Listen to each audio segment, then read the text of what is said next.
This is INBA researcher Madhulika Srivastava from Law Center 1, Faculty of Law.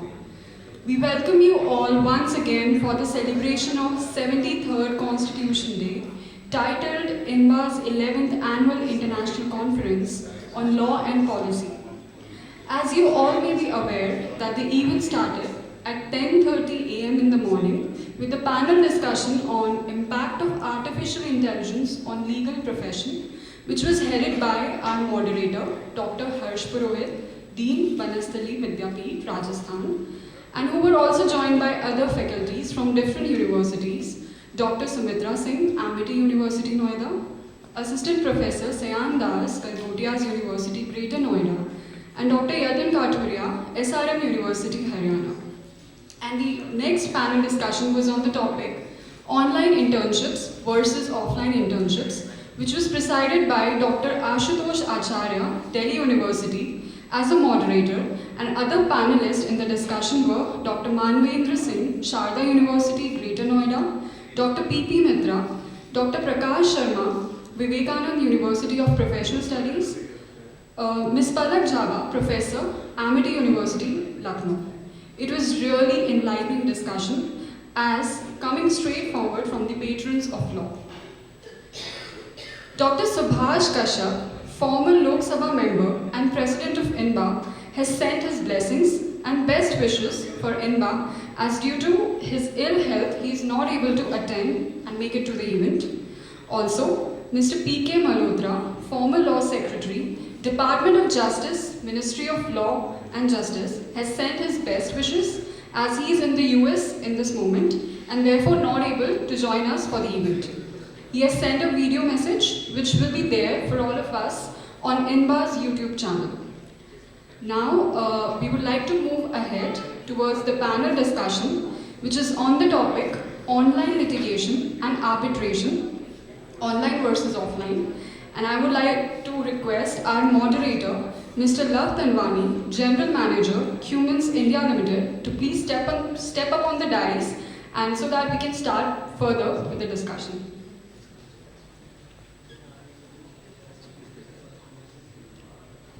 Mr. Love Tanwani, presently serving as the General Manager, Legal at Cummins India, and provides strategic oversight to its power system group on legal aspects.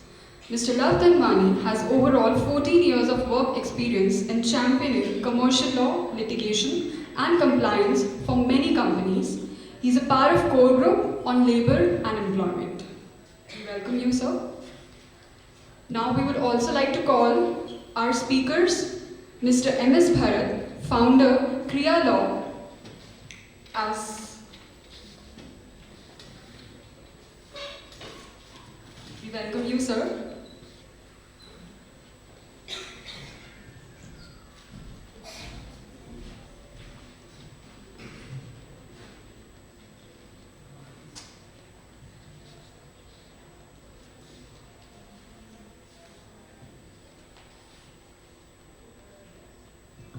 I would also like to call upon stage Mr. Krishna Kishore Ji, Accounts Executive South, Corporate Accounts at Dell Technologies.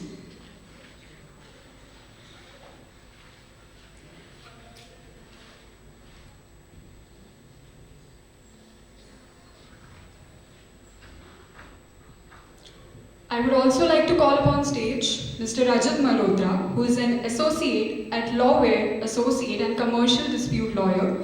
He has completed studies from National Academy of Legal Studies and Research University in Hyderabad.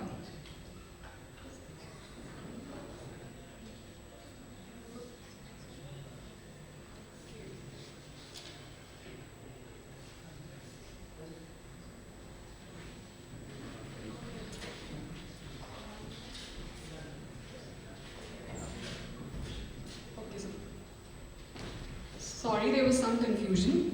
I would like to call upon stage Dr. Prasanth Marathe, who is a GC, VP and Legal and Compliance Officer at Sula Vineyards and an experienced GC with demonstrated history of working in the diverse industry. He has a retail manufacturing, hospitality, wine and spirits in the skilled in litigation and has legal affairs, negotiation, legal companies, and he also heading as a legal contractor, drafting, and also in labor laws and leadership. So now we can start with the panel discussion.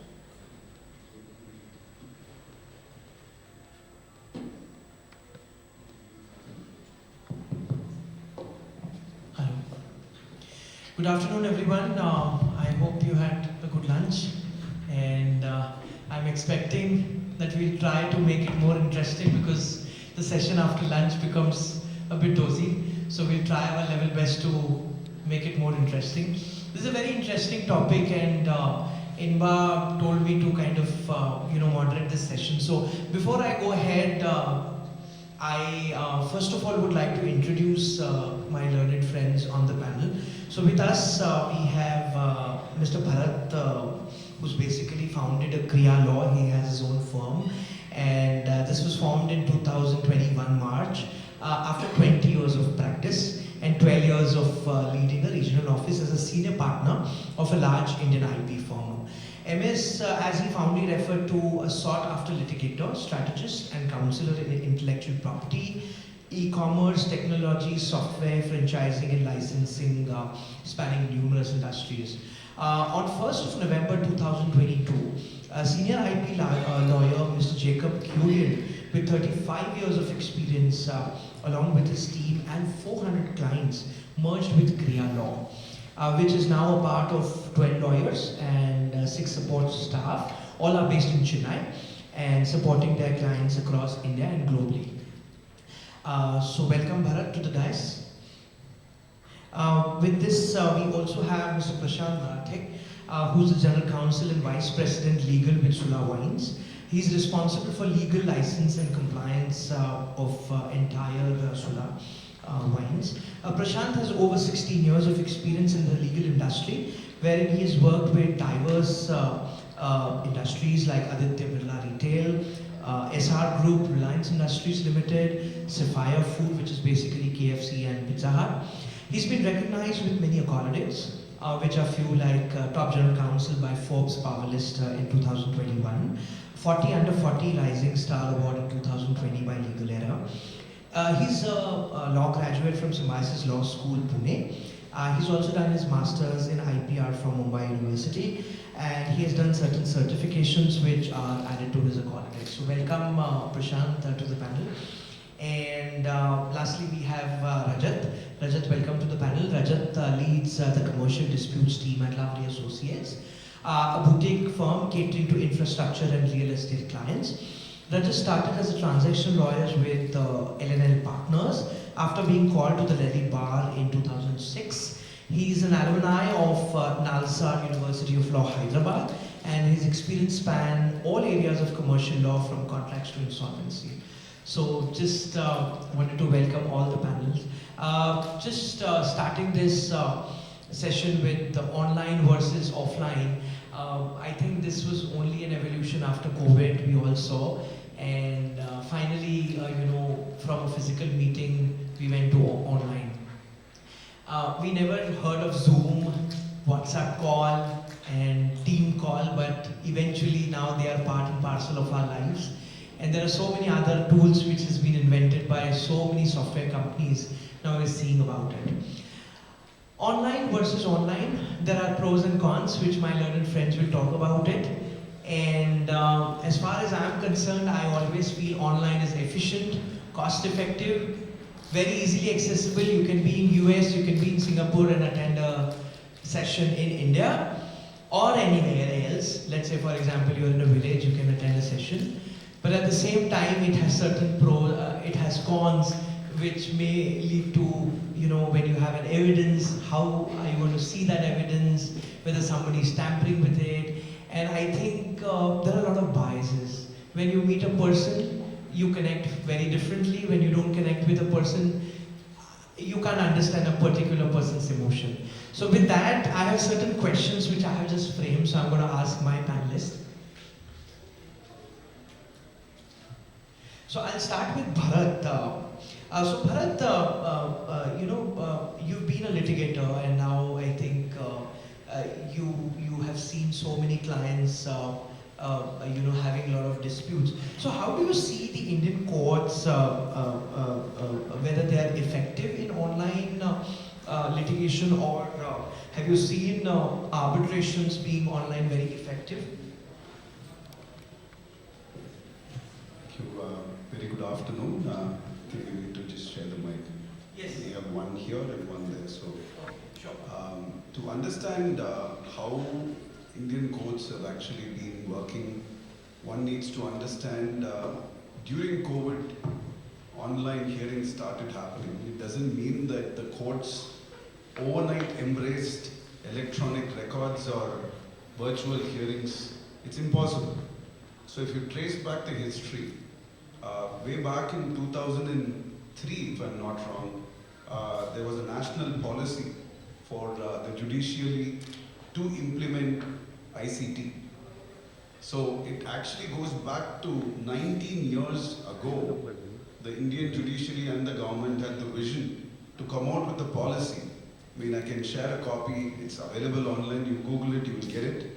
But they had a fantastic 10-year plan rolling out to digitization of records. That kind of also marries in with what happened to the IP records, as in intellectual property offices of trademark, patent, design, copyright, and geographical indication. Everything was digitized. When I started my practice in 2001, it used to be in Okla. The registrar used to tell us, "Aap khud jaake file le aana." You know, they won't have the files, and we used to go open up almari after almari like shoe boxes and then get them out. But sometime in 2005-06, there was a lot of pumping in money where the courts actually effectively implemented digitization of their records, and also the government offices of the IP courts. In 2013, if I'm not wrong, is when the courts went digital fully. Online records, as in orders, used to be available online. You can have a list, as in the cost list started coming out online for the first time in 2013, and that was a start. And then the pivot happened in 2020. When everything shut down, there was a complete platform of digitization which had already transpired, which accentuated and accelerated embracing the online and the virtual hearings very easily. So it was not an overnight transformation. So there is a long history behind that. Having said that, of course, it's been a fantastic effort. Most of the courts at that point of time, including the Supreme Court, broke all records. If I'm not wrong, there is actually a news article which says India has the world record of clearing 2 or 2.5 million cases during the COVID, which was 2.5 times more than the previous 5 years or so. So, answer is yes. But with COVID receding, so have the hearings online and virtual. They've gone back to the physicality hearing. But Delhi High Court, I'm so glad, has still kept the hybrid version, which is very useful for councils like outside Delhi, like me coming in from Madras or Chennai. But of course, we can come back to the disadvantages later. But the advantage is you don't have to go in for item number 23 at 10:30 a.m. Board crash ho gaya, what do? You can still be in office fully decked up. Of course, ensure that you have a trouser on also.